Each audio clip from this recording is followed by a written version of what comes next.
Seja bem-vindo ao canal Minutos de Sabedoria Online, canal voltado para te ajudar a alcançar o seu desenvolvimento pessoal e prosperidade em todas as áreas de sua vida. Acesse apontando o seu celular para o QR Code na tela ou clique no link no primeiro comentário. Vamos ao vídeo. Capítulo 17. Legado.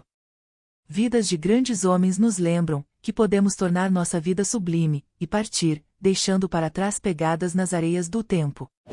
Pegadas que talvez outro, navegando pelo caminho solene da vida, um irmão desamparado e naufragado, ao ver, recupere a coragem. Vamos, então, levantar e seguir fazendo, com coragem para qualquer destino, ainda realizando, ainda buscando, aprender a trabalhar e esperar. Henry Wadsworth Longfellow. O lema da Fundação Napoleon Hill é fazer do mundo um lugar melhor para viver. Se você acredita que a vida tem propósito ou significado, pode deixar um legado que ajude a tornar o mundo um lugar melhor. As decisões que você toma, ou não toma, ajudam a determinar o tipo de legado que vai deixar. Ser parte das soluções para os gritos de socorro ou parte dos problemas que assolam a raça humana é resultado de suas atitudes diárias. Se você procurar a palavra legado no Webster's New World Dictionary, um dos significados é qualquer coisa que venha de um ancestral, predecessor etc. Nenhuma pessoa jamais foi honrada pelo que recebeu. Honra é a recompensa por aquilo que damos. Calvin Coolidge. Milhões de pessoas leram O Homem Mais Rico da Babilônia, de George S. Clason, desde o lançamento, em 1926. A fábula é interessante, e muita gente, como eu, entendeu a mensagem e aplicou as sugestões para ter acesso a uma vida de segurança financeira. Também referido como Parábolas da Babilônia, O Homem Mais Rico da Babilônia é um inspirador grupo de histórias que ensinam sobre parcimônia, finanças, como ganhar dinheiro, economizar parte do que se ganha e usar essas economias para ganhar ainda mais. A base de O Homem Mais Rico da Babilônia é que uma parte de tudo que você ganha deve ser guardada. É aí que muita gente falha em relação a acumular riqueza. Pessoas que fracassam não só deixam de ficar com parte do que ganham, como contraem dívidas para uso pessoal, dificultando ainda mais o acúmulo de riqueza.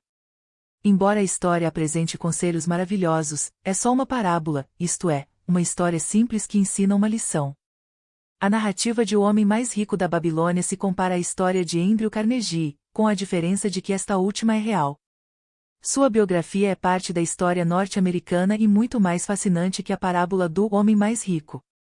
Andrew Carnegie nasceu na Escócia em 1835, e sua família se mudou para os Estados Unidos e se instalou na Pensilvânia. Carnegie começou a trabalhar em uma fábrica de algodão aos 13 anos. O rapazinho foi muito favorecido porque havia um cidadão local que deixava meninos trabalhadores como Carnegie usarem sua biblioteca. A maior parte da educação de Carnegie resultou de seu amor pelos livros e deu a ele os meios para assegurar posições de maior responsabilidade até se tornar superintendente da Pennsylvania Railroad. Em 1865, Andrew Carnegie fundou a primeira de suas muitas companhias, construindo pontes, locomotivas e trilhos. Quando vendeu a Carnegie Steel Company para J.P.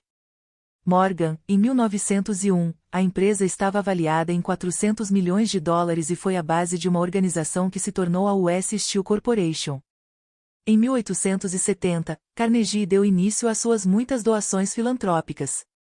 Ele é mais conhecido pela construção de bibliotecas públicas gratuitas. No todo, Carnegie fez doações para mais de 2,5 mil comunidades. Sem dúvida, o amor pelos livros e as lembranças do grande benefício derivado da leitura levaram Carnegie a dar grande ênfase às bibliotecas em suas doações filantrópicas. Em 1889 Carnegie escreveu o Evangelho da Riqueza, no qual afirmou a visão de que os ricos são apenas depositários de sua riqueza e têm a obrigação moral de distribuir essa riqueza para promover o bem-estar e a felicidade das pessoas comuns.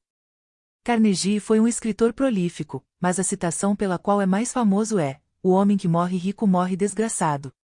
Quando Carnegie se aposentou, em 1901, seu objetivo era distribuir sua fortuna. Não só fez doações para estabelecer mais de 2,5 mil bibliotecas, como também forneceu órgãos para centenas de igrejas. Foi benfeitor de inúmeras faculdades, escolas e organizações sem fins lucrativos em sua Escócia nativa, nos Estados Unidos e em outras partes do mundo. Carnegie não só fez tudo isso, como também criou vários fundos e instituições que têm seu nome.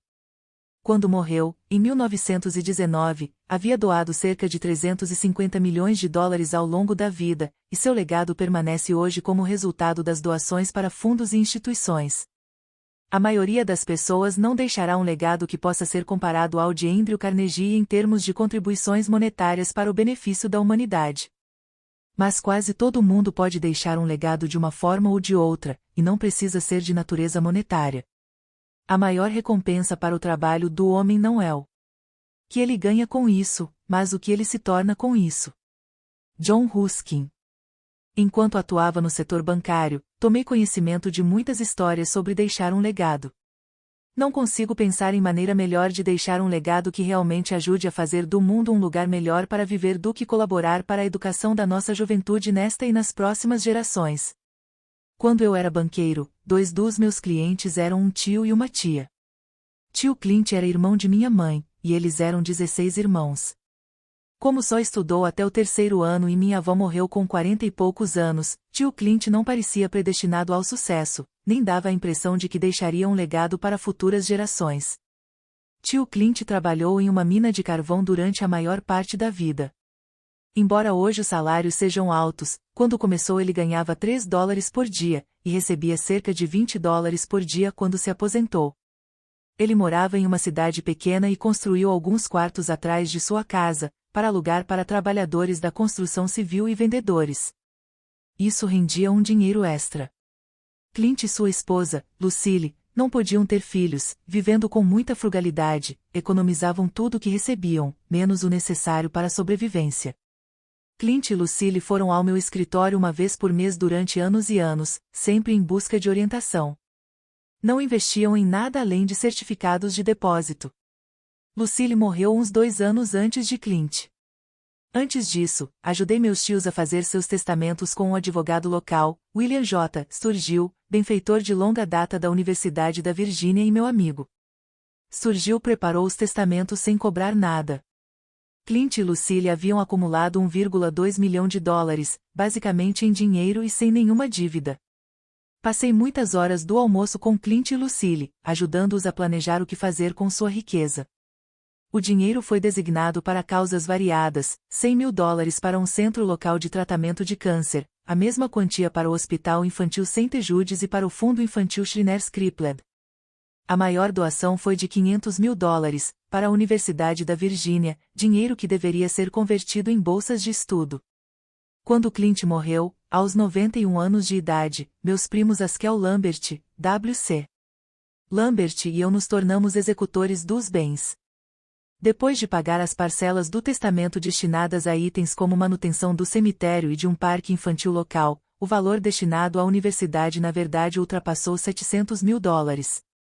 Hoje cerca de 40 jovens recebem bolsas de estudo, e o saldo atual da doação ultrapassa $800 mil. Futuras gerações terão condições melhores como resultado das doações dos Lambert.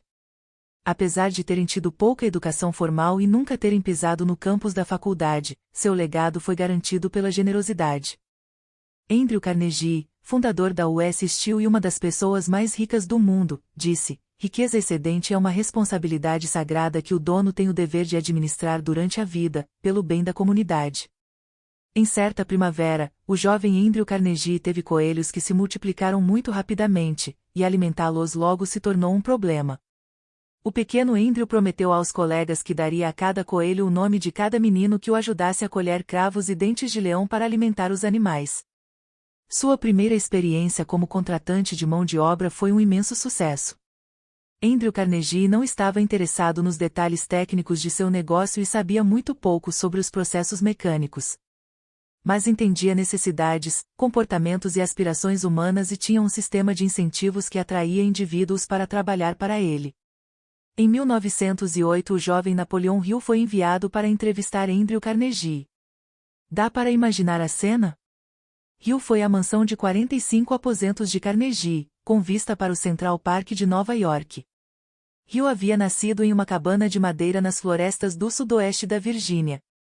O próprio Carnegie começou muito de baixo, mas já havia chegado ao auge do sucesso financeiro quando Hill, representando a Bob Taylor's Magazine, o entrevistou. Carnegie ressaltou a definição de objetivo e autoconfiança como regra cardinal para a realização pessoal. Carnegie apresentou Hill a pessoas conhecidas, bem-sucedidas, e, ao longo dos 20 anos seguintes, Hill entrevistou mais de 500 dessas pessoas, inclusive Thomas Edison, John D. Rockefeller, Henry Ford, George Eastman e outros gigantes da indústria. Nunca duvide de que um pequeno grupo de cidadãos comprometidos e preocupados possa mudar o mundo. De fato, é só isso que o tem mudado. Margaret Mead. A afirmação da mundialmente famosa antropóloga Margaret Mead é muito verdadeira, e o mesmo se pode dizer de cada um de nós. Nossos feitos e atos de bondade podem se estender além do nosso tempo de vida de maneira positiva, e é isso que significa deixar um legado. C. Bascom-Slemp, cujos interesse e influência foram responsáveis pela criação do Museu da Virgínia Ocidental, é uma dessas pessoas. O museu é uma delícia de visitar. É bem mantido por Sharon Evin, uma boa amiga, em nome do Departamento de Parques Estaduais. O museu fica em Big Stone Gap, e foi residência do general Rufus A. Ayers, antigo procurador-geral da Virgínia e líder do desenvolvimento do condado de Wise.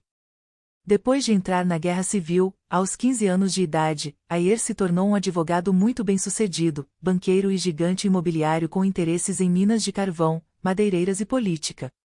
Slemp nasceu no condado de Lee, em 4 de setembro de 1870, e morreu em 7 de agosto de 1943. Se não tivesse feito nada além de fundar o museu, seu legado estaria garantido. Porém, foi membro do Congresso dos Estados Unidos de 1907 a 1922, de 1923 a 1925, foi secretário do presidente Calvin Coolidge. Embora hoje o museu seja famoso pela coleção de artefatos históricos e pela grande mansão de pedra que abriga a história do estilo de vida dos pioneiros, é a Fundação Slemp que melhor demonstra a generosidade de Bascom-Slemp e seu legado. Há alguns anos, fui convidado para ir ao museu, que homenageou alguns dos cidadãos mais famosos da região. Compareci como representante de Napoleon Hill, autor local conhecido em todo o mundo. Entre os outros homenageados na Calçada da Fama, estavam o ex-governador Linville Doughton, os autores Adriana Trigiani e Lee Smith, o ator George C. Scott e Andrew T. Steele, fundador da Escola Americana de Osteopatia. Cada um deles criou um poderoso legado, e alguns ainda o estão construindo hoje. Quando morreu, Slemp deixou cerca de $350 mil investidos em um banco, e o testamento determinava que o valor fosse usado em benefício dos moradores dos condados de Lee e Wise. Os curadores da Fundação Slemp, como Nancy Smith, presidente da entidade, foram excelentes guardiões do espólio. Mais de $20 milhões foram doados aos condados de Lee e Wise, e isso aumentou muito a possibilidade de centenas de jovens frequentarem a faculdade, além de contribuir para a construção de prédios para o ensino médio e superior. Você não tem que deixar um espólio de milhões ou que renda até chegar a milhões por meio de bons investimentos. Muitos atos não monetários criam um legado.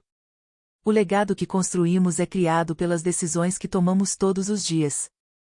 Joe Smith, chanceler emérito da Universidade da Virgínia Wise, é uma dessas pessoas. Ele criou um legado sem usar milhões de dólares. Papa Joe, como é carinhosamente conhecido pelos amigos, ajudou milhares de jovens a obter educação de nível superior. Muitos jovens ajudados por ele foram a primeira geração da família a ir para a faculdade. Muitos desses estudantes, como eu, tinham pais que não haviam feito nem o ensino médio. Quando um ou os dois pais de um estudante fizeram um curso superior, é muito provável que o filho também faça. Em uma área remota, a oportunidade de ir para a faculdade não aparece com facilidade. Papa Joe cresceu em uma fazenda e conseguiu cursar a faculdade por causa da bondade de um diretor de escola, que sugeriu a Universidade Lincoln Memorial em Arrogate, Tennessee. Sem dinheiro, Papa Joe, com 2 mudas de roupa de trabalho, conseguiu uma carona, chegou à faculdade e trabalhou na fazenda da instituição por $0,25 a hora para se manter. Quando se tornou chanceler da faculdade e viu muitos alunos em dificuldades financeiras, talvez tenha se lembrado do cuidado e da atenção que recebeu. Isso foi em meados dos anos de 1950, e os alunos não tinham os recursos que têm hoje. Papa Joe pedia contribuições de empresários e amigos e recorria até aos fundos coletados pelos parquímetros para ajudar um estudante necessitado. dá para ver facilmente porque os estudantes que alcançaram o sucesso, seja como professores, seja como médicos, advogados, banqueiros ou em outras profissões, tiveram a sorte de ser influenciados por Papa Joe. Escolha seus mentores com cuidado, porque, se aprender os princípios do sucesso e aplicá-los um dia, provavelmente vai ultrapassar as realizações deles e deixar o seu legado. O maior serviço que uma pessoa pode prestar à humanidade é o incentivo para o desenvolvimento da autoconfiança, da certeza do próprio poder e, mais que tudo, do poder de dominar o mais potente e insidioso inimigo que já atacou a raça humana, o medo. Essa é a mensagem de Horizon Sweetmarden, que escreveu sobre suas experiências na estrada para o sucesso. Lee Iacocca, o lendário executivo da indústria automobilística que teve muito sucesso na Ford Motor Company, depois foi para a Chrysler como CEO e literalmente salvou a montadora da falência, sem dúvida será lembrado por sua capacidade administrativa. O que também precisamos lembrar quando o nome de Lee Iacocca for mencionado é seu comentário citando Elbert Hubbard: não importa o que você fez por si mesmo ou pela humanidade, se você não consegue se lembrar de ter dado amor e atenção à sua família, o que você realmente realizou? A declaração de Iacocca significa que o sucesso começa na família e que, se queremos deixar um legado, a família é o lugar lógico para começar. Muitas pessoas se tornaram conhecidas pelas realizações no trabalho, seja nos esportes, seja nos negócios, seja no entretenimento. Pessoas como Oprah Winfrey, Tom Cruise e Donald Trump se tornaram celebridades conhecidas e idolatradas no mundo todo. Mas cada uma será lembrada pelo bem que fez à sociedade. A riqueza pode ser perdida rapidamente. Quando Andrew Carnegie disse aquele que morre rico morre desgraçado, talvez estivesse nos dizendo que, daqueles que receberam muito, muito é esperado. Uma personalidade conhecida está criando um legado de efeitos positivos sobre nosso bem mais precioso, nossa juventude.